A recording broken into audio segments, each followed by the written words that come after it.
We are back for another episode of Building the Nantahala Retreat. Today, we're gonna hang all of the interior doors, and of course, we've got tons of pro tips and tricks on doing that. So Jonathan gave us his stud finder, but Don't do it. I'm not sure if it works. I don't think you need to do it again. How many times do we need to do this? Every time. Today, we're hanging doors. You know, I got here way before you today. I don't always get to work on time, but when I do, I brag about it most of the day. Let's look at this door, though. These are pre-hung doors, and check that out.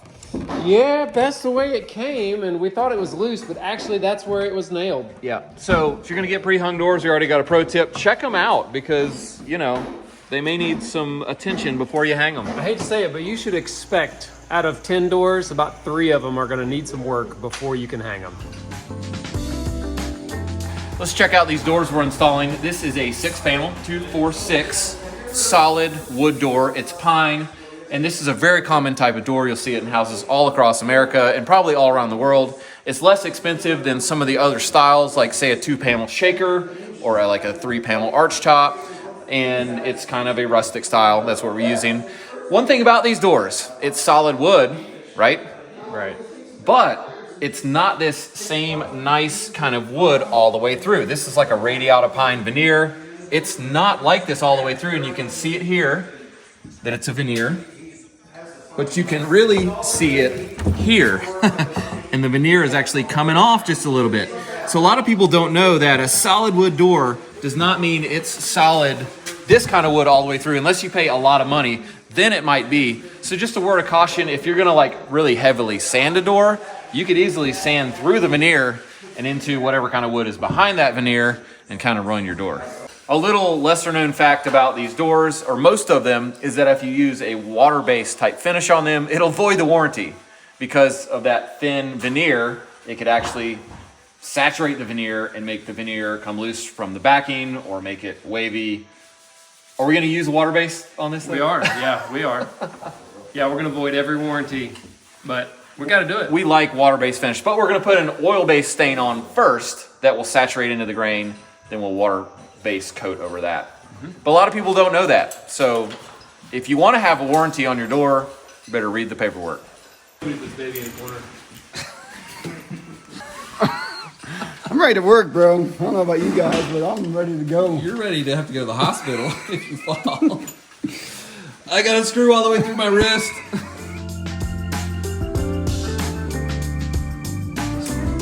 Get that tight. What we're gonna do is attach the hinge side of the door to the jamb first.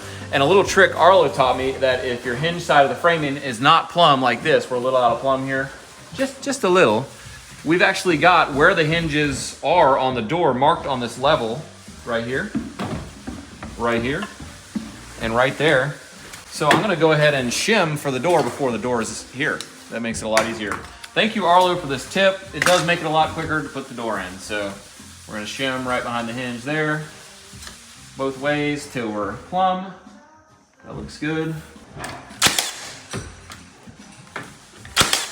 Go down to the middle hinge. We're just using the level as a straight edge now.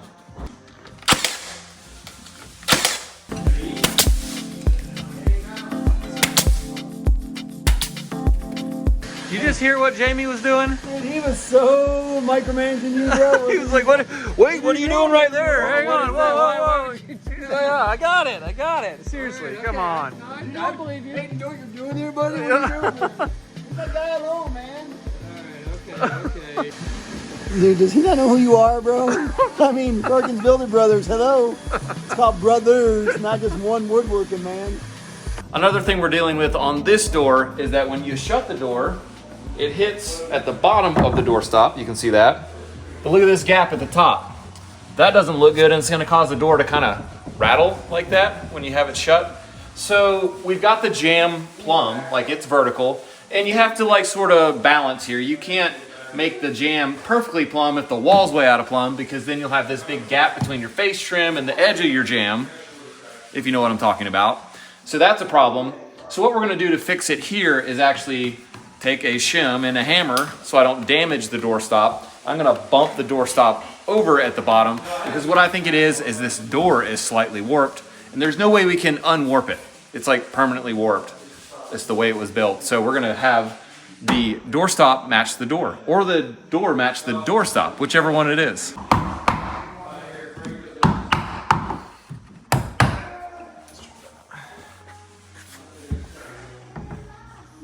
Now that we've beat this doorstop around, the door contacts it evenly, top and bottom and middle, and we'll shoot some brad nails back in that to refasten it. So that's a pretty easy way to fix that, and that's just a little bit of time to make it just operate a lot better in the long term.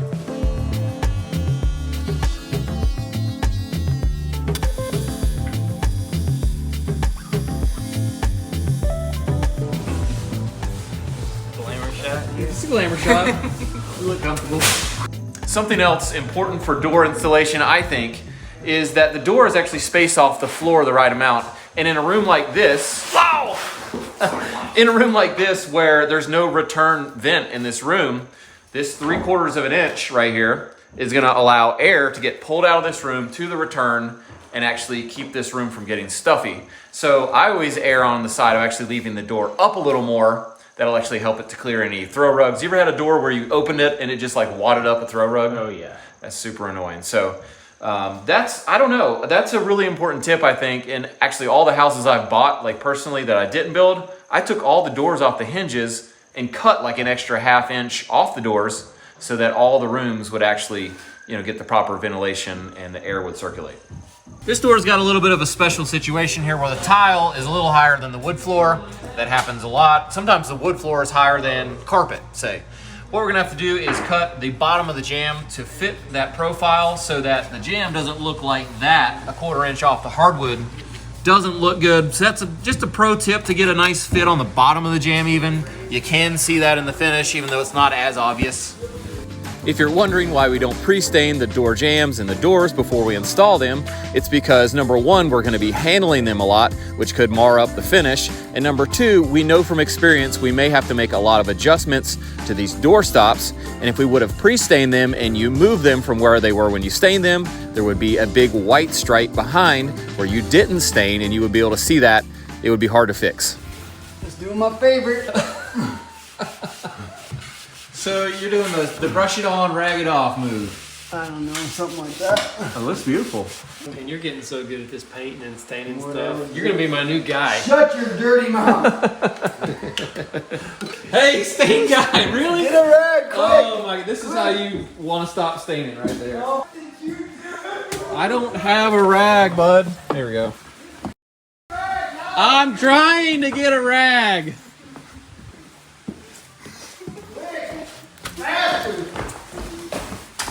There. Oh my, don't put it right there. It's tile, bud. It's impervious. That's not. Oh my gosh. All right, let's get it out of here. It was all going so It's all good going today. into you're talking to me. Get that camera off of me, dude. I'm already doing something I freaking hate. Well, on the good news, you're going home early because we don't have any more stain. Like it never happened. Nothing ever happened. Oh, it happened. I'm gonna be here for the rest of my life. I mean,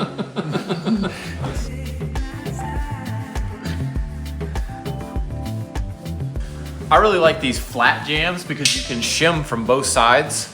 They make a thing called a split jam or a slip jam. They usually have face trim already attached to them, like on both sides. And then the jam kind of goes like that. You got that, Ray? And you can adjust the depth, and then the trim hits tight on both sides of the wall. And that's probably faster and easier. The problem is most people actually just attach the door by shooting through the face trim, and that's the only thing really holding it. So it's not actually attached through the jam, which I think is better. And we can match the trim to the rest of the trim on our house instead of having this oddball, like molded trim instead of our nice 3.5 inch wide trim. One thing Jamie just pointed out that's a good point is you cannot make adjustments to the doorstop on a split jam type door because the doorstop is actually part of that piece of wood. It's like milled into one of the halves of the split jam. So that's a good advantage of doing the flat jam as well. If you think What's you're a that? carpenter, this guy's a carpenter. Freaking eats with a chisel. If you're installing doors that are going to be over a concrete slab, like this one, it's a great idea to actually check the levelness of the concrete slab under the door opening. In this case, there was a hump in the concrete underneath this door. The left side is about 1/4 inch higher than the right side. To fix that, all we need to do is cut 1/4 inch off the left side of the jamb. That will make the top of the door frame level, even though the bottom's actually 1/4 inch difference in gap on the floor.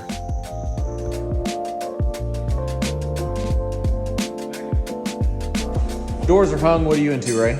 I am taking the hinges off the doors and the jambs, labeling the doors and the hinges to make sure that we put them back in the right spot, and then doing a quick sand so that Jason can stain. He's having such a good time. You gotta check him out. All right, I'll go up there.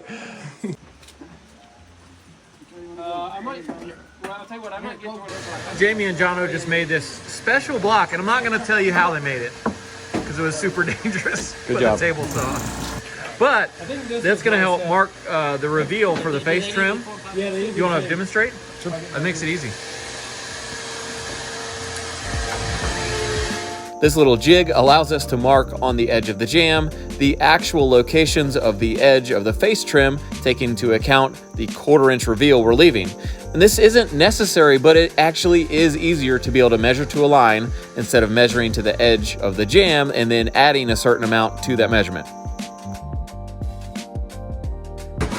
If you're wondering what we're doing, I always start phrases with that. If you're wondering what we're doing, a couple of these doorways don't have doors, like from the master bath to the master closet. It could have a door, but no matter which way you swung it, it was gonna be in the way. So we're just gonna case out the jamb with some of this here material that Jamie was questioning me about.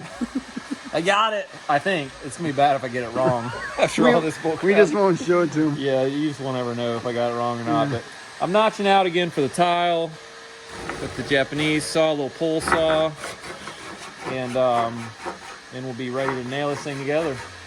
Yo, J-Mo! Hey, you want to come check Perkins' work over here?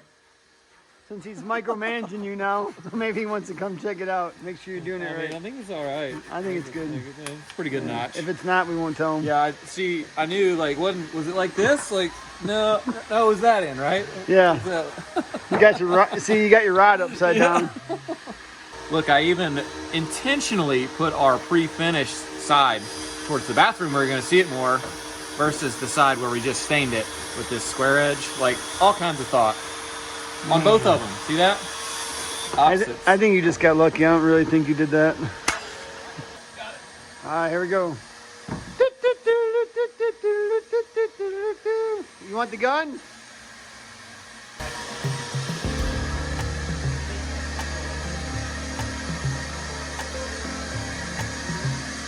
Hey, do you want to check us and make sure you did it right? Yeah.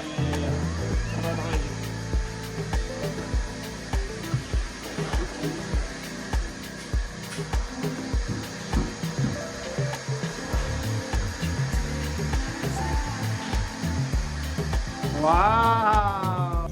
Similar to the way we do our window frames, we've started to pre-assemble our face trims for our doors using Craig jig screws from the back so that everything is flush and tight forever. Our final interior door is actually an exterior door because it's between heated space and non-heated space in the mechanical area. So it needs to be gasketed, it needs to have a threshold, and it needs to be fire rated, so we're using an exterior metal door. Under the threshold, we're using this Lex L sealant to make sure that there's no air movement here and that no bugs or critters can get into the house from the mechanical area. Pro tip is to actually check the alignment between the boring for your door latch and the door catch on the jamb, and sometimes these don't line up, and in that case, you would have to actually cut the jamb or shim the jamb up to make them align. That's a great thing to check to make sure that when you actually get done shooting the jamb onto the framing, it's actually going to operate properly. As always, thanks for building with us today. We really appreciate it. If you've enjoyed this video, please remember to get subscribed, click the notification bell so you'll get our future videos when we release them, and give us a thumbs up. That does help us on YouTube algorithms. And we will see you on the next one.